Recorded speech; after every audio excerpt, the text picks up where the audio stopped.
we are going through The Will to Believe and Other Essays in Popular Philosophy by my homeboy, William James. And we now come to this intriguing essay, The Moral Philosopher and the Moral Life. And I don't think in this video I'm going to give a thorough reading or interpretation of it. That takes a lot of time. I've already done it. You can find it on the internet. My article in William James Studies, published I think in the year 2012, should be available online.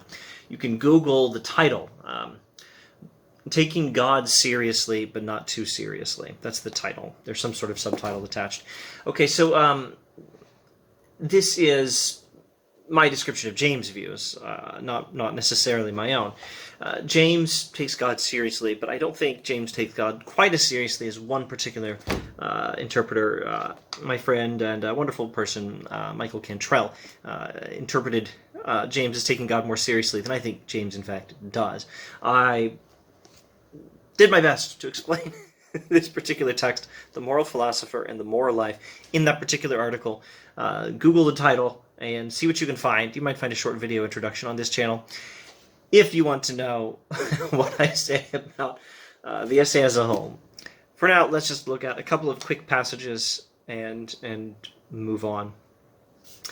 Where are we in the text? Let's go to section 2 of the text and look at his views on what makes morality possible.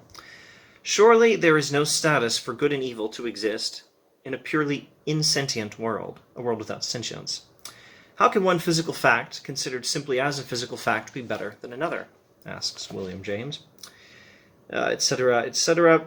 No world composed of merely physical facts can possibly be a world to which ethical propositions apply.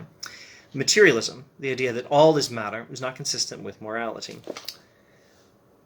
Moral relations now have their status. Oh, well, let's not skip the next sentence. No world composed of merely physical facts can possibly be a world to which ethical propositions apply. The moment one sentient being, however, is made a part of the universe, there is a chance for goods and evils really to exist. Moral relations now have their status in that being's consciousness.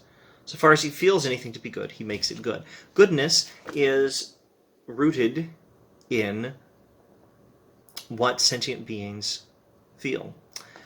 Goodness is a real thing, but it depends on the existence of creatures with minds. It depends on the existence of creatures with feelings and perceptions, beings who prefer something. In a purely physical universe, there is no morality. In a universe where there are conscious beings who have preferences, there can be morality. And morality is what satisfies their preferences. It is moral to satisfy the preferences of sentient beings.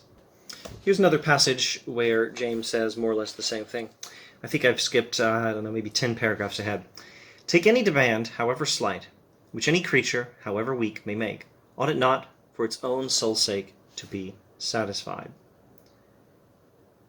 Any demand, however slight, which any creature, however weak, may make, for its own soul's sake, for its own sake alone, it ought to be satisfied. The demand of some creature with sentience is what establishes morality. Skipping ahead 10 paragraphs. Here's another clause of some interest. The essence of good is simply to satisfy demand. So, morality does not exist in a world of pure matter. Morality exists only because there are beings with preferences and demands. That's the Jamesian view of where morality comes from. But what do we do with it? Stay tuned.